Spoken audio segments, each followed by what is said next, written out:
Mardi, le témoin le plus accablant dans le procès de Didi a été interrogé, à savoir Cassie.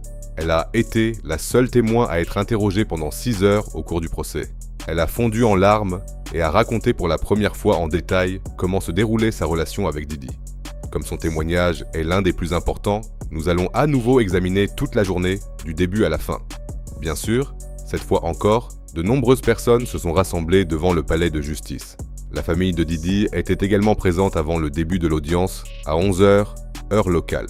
À 11h11, Cassie a été appelée à la barre.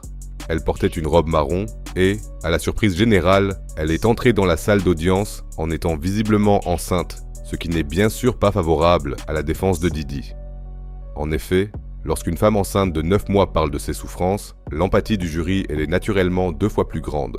C'est pourquoi les avocats de Didi avaient demandé au préalable que Cassie ne témoigne pas devant le tribunal afin de ne pas influencer le jury.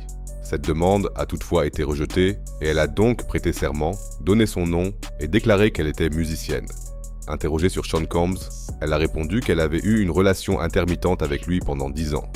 La procureure lui a alors demandé si elle et Didi se disputaient souvent, ce à quoi Cassie a répondu qu'il y avait fréquemment des altercations violentes et que Didi devenait très souvent violent. Lorsqu'on lui a demandé si elle avait été blessée, elle a répondu qu'elle avait eu plusieurs fois des yeux au beurre noir et des ecchymoses sur tout le corps. La procureure a ensuite montré les photos prises à l'hôtel lorsque Didi l'avait agressée et Cassie a raconté qu'ils avaient eu une nouvelle fois une crise ce jour-là. Lorsqu'on lui a demandé comment elle savait ce qu'était une crise, Cassie a répondu que Didi lui avait proposé, au cours de la première année de leur relation, d'inclure une troisième personne dans leur, disons, vie amoureuse. Elle n'avait alors que 22 ans et a déclaré avoir eu un haut le cœur lorsque Didi lui a fait cette proposition. Elle était confuse et nerveuse, mais elle aimait beaucoup Didi et voulait simplement le rendre heureux. C'est pourquoi elle avait l'impression de ne pas avoir le choix.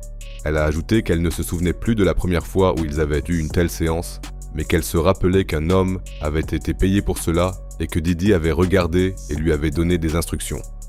Au début, ces hommes étaient engagés par Didi, mais avec le temps, c'est elle qui a dû les trouver et les recruter. Lors de son témoignage, Didi a observé Cassie très attentivement, tandis qu'elle racontait qu'à l'époque, Didi contrôlait presque toute sa vie, y compris sa carrière. Elle a déclaré qu'elle était jeune, qu'elle n'avait pas grand-chose à dire et qu'elle avait peur qu'ils deviennent violents et publient leurs séances qu'il enregistrait en partie. La procureure a ensuite révélé que Cassie avait remis des preuves, telles que des ordinateurs portables et des téléphones mobiles, au gouvernement en décembre 2023, un mois après avoir porté plainte contre Didi, et a montré au jury des photos datant de l'époque où Cassie et Didi étaient en couple. Cassie a déclaré au tribunal qu'elle avait 19 ans lorsqu'elle a signé un contrat de 10 albums avec le label Bad Boy Records de Didi en 2006. Didi avait alors 36 ans. Son premier album est sorti en août de la même année. Malgré son contrat, elle n'a jamais sorti d'autres albums. Le jour de son 21e anniversaire, Didi l'a embrassée pour la première fois, bien qu'elle ne le souhaitait pas. Cependant, avec le temps, ils se sont rapprochés et elle a déclaré qu'elle était curieuse et qu'elle voulait être près de Didi, car il était passionnant et la faisait se sentir spéciale. Elle a ensuite raconté sa première fois avec Didi. Ils étaient sur un bateau à Miami et il lui a donné une pilule d'ecstasy, a-t-elle déclaré. Après cette excursion, ils ont commencé à passer plus de temps ensemble. Cependant, leur relation n'a pas été rendue publique pendant plusieurs années, car Didi était encore en couple avec Kim Porter à l'époque. Mais à partir de ce moment-là, il l'emmenait partout avec lui. Elle a déclaré que leur première année de relation avait été très amusante et qu'elle était sous le charme de Didi.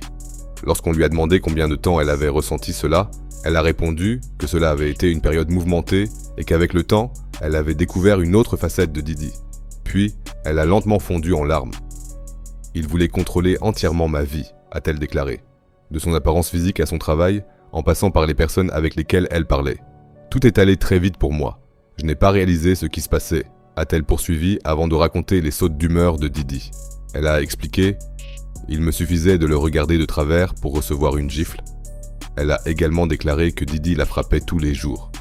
Au fil du temps, les sessions sont devenues de plus en plus fréquentes et Cassie a décrit que cela était devenu un véritable travail et qu'il n'y avait plus de place pour autre chose. À la fin, je passais des jours entiers à prendre de la drogue, à boire de l'alcool et à avoir des relations sexuelles avec des inconnus. Certaines sessions duraient 36, 48, voire 72 heures. La plus longue a duré 4 jours, a-t-elle déclaré. Pendant sa relation avec Didi, elle a enregistré des centaines de chansons. Cependant, les sessions étaient les plus importantes pour lui. C'est pourquoi aucune n'a jamais été publiée. Il y a ensuite eu une petite pause avant que l'interrogatoire de Cassie ne reprenne à 13h heure locale. La procureure a demandé à Cassie si Didi avait fait des commentaires sur son apparence physique pendant leur relation. Elle a alors raconté que Didi la critiquait quotidiennement, lui disant qu'elle avait l'air trop mexicaine et remettant souvent en question son apparence.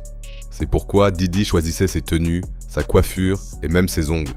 Mon estime de moi-même a beaucoup souffert pendant toute la durée de notre relation, a-t-elle déclaré, racontant comment Didi lui avait parfois confisqué ses appareils électroniques, ses voitures ou d'autres biens en guise de punition. Il menaçait de me retirer ma voiture, ma maison ou mes bijoux, a-t-elle expliqué, ajoutant que les employés de Didi lui prenaient parfois ses affaires. La procureure a alors demandé s'il y avait des coffres forts dans les propriétés de Didi et ce qu'ils contenaient.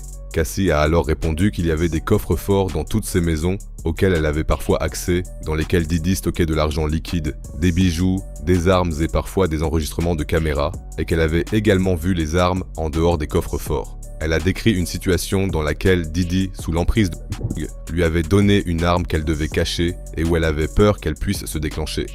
L'arme était parfois sortie, a-t-elle déclaré.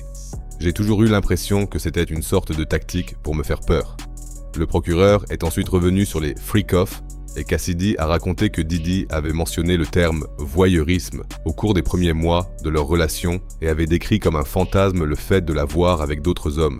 La première fois qu'ils ont eu une telle séance, elle était tellement ivre et droguée qu'elle ne s'en souvient plus que par bribes aujourd'hui.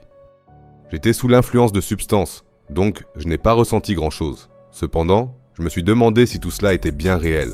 Je ne savais pas ce qui allait se passer ensuite, si nous allions recommencer. J'ai accepté davantage, parce que je ne souhaitais pas la contrarier ou la mettre en colère. Elle a raconté que ces séances étaient devenues de plus en plus régulières, jusqu'à avoir lieu chaque semaine, et qu'elle restait éveillée tout le temps, sans dormir. Même si les séances duraient parfois plusieurs jours. Pour rester éveillée, elle se droguait.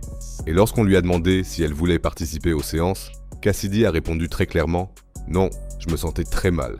Je me sentais dégoûtante et humiliée. Je n'ai pas les mots pour décrire à quel point je me sentais mal. Je ne pouvais en parler à personne. » Elle a ajouté que les séances avaient lieu dans les maisons de Didi ou dans des hôtels réservés sous de faux noms tels que Frank White ou Frank Black, et que le personnel de Didi apportait les réserves d'huile et les contraceptifs. Comme Didi tenait à ce que l'huile brille sur tout le corps, elle devait en appliquer toutes les 5 minutes, ce qui explique les énormes réserves. Lors d'une séance dans un hôtel de Beverly Hills, il y avait même une piscine entière remplie d'huile. Elle a raconté que Didi attendait même d'elle qu'elle participe aux séances pendant ses règles et a également confirmé l'incident au cours duquel Didi et l'un des hommes rémunérés ont, disons, versé leur champagne sur elle. Elle a déclaré que c'était dégoûtant et qu'elle s'était sentie plus qu'humiliée. La procureure a ensuite interrogé Cassie sur la recherche de ces hommes rémunérés et Cassie a répondu qu'elle avait utilisé différents sites internet sous la direction de Didi pour les trouver. Elle a toutefois précisé qu'elle n'avait jamais contacté d'homme de son propre chef et a déclaré « Je lui ai montré une photo pour voir s'il était intéressé.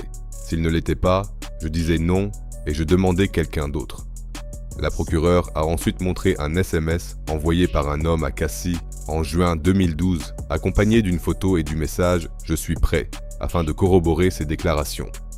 Cassie a ajouté qu'elle ne savait pas que tout cela n'était peut-être pas légal, ce qui a suscité une objection de la défense.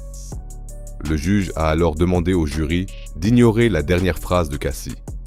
À 16h30, il y a eu une nouvelle petite interruption avant que le procès ne reprenne à 16h45. Le procureur a interrogé Cassie sur les substances qu'elle avait consommées avec les hommes, et Cassie a répondu qu'elle ne pouvait pas participer aux séances sans avoir une sorte de tampon pour se distancier de la situation. Elle a ensuite décrit les séances au cours desquelles il consommait énormément et où des choses vraiment folles se passaient. Elle a raconté un incident au cours duquel Didi voulait qu'elle recueille ce qui sortait d'un homme à la fin de la séance pour ensuite l'étaler sur les mamelons de Didi dans la pièce voisine. Pff, je ne peux vraiment pas décrire tout cela de manière plus appropriée pour YouTube. Si elle se sentait mal pendant les séances à cause de sa consommation, Didi ne lui accordait même pas une petite pause et la forçait à continuer. Après les séances, Didi exigeait qu'elle lui décrive en détail tout ce qui s'était passé, ce qui était à chaque fois humiliant pour elle. Lors de certaines séances, Didi n'était même pas présent en personne, mais seulement connecté via FaceTime pour regarder depuis une autre pièce. Le procureur a alors demandé les enregistrements des séances et Cassie a expliqué qu'ils avaient d'abord été réalisés avec une caméra vidéo, puis avec des téléphones portables et des iPads. Parfois, elle devait même regarder les vidéos plus tard avec Didi. Mais lorsqu'elle avait les enregistrements vidéo sur ses propres appareils, elle les supprimait immédiatement. « J'étais dégoûtée », a-t-elle déclaré, expliquant qu'elle avait également demandé à plusieurs reprises à Didi de supprimer les vidéos. La procureure lui a alors demandé si elle avait déjà quitté une séance, ce que Cassie a confirmé. Lors d'une séance, elle a voulu partir et c'est là que la vidéo qui a fuité et que nous connaissons tous a été tournée. Elle a déclaré « Lorsque je me suis faufilé hors de la pièce, il m'a suivi dans le couloir, m'a attrapé, m'a poussé au sol, m'a donné des coups de pied, puis m'a traîné jusqu'à la pièce. » Elle ne s'est pas défendue, car elle voulait assister le lendemain à la première de son premier film, A Perfect Match, et ne voulait pas être blessée. En effet, il s'était tellement emporté contre une femme qu'il avait engagé pour une séance qui lui avait fait un œil au beurre noir. Pour finir, la vidéo de surveillance qui avait été divulguée a été diffusée une nouvelle fois. On a demandé à Cassie combien de fois Didi l'avait agressée de cette manière, ce à quoi elle a répondu « Trop souvent pour les compter ». Après 6 heures d'audience, le juge a suspendu l'audience à 17h, heure locale, et a annoncé que Cassie serait interrogée le lendemain à 9h15 heure locale. Je vais bien sûr continuer à suivre l'affaire pour vous et vous en informer dès demain. N'oubliez donc pas de vous abonner. Prenez soin de vous et à bientôt pour la prochaine vidéo.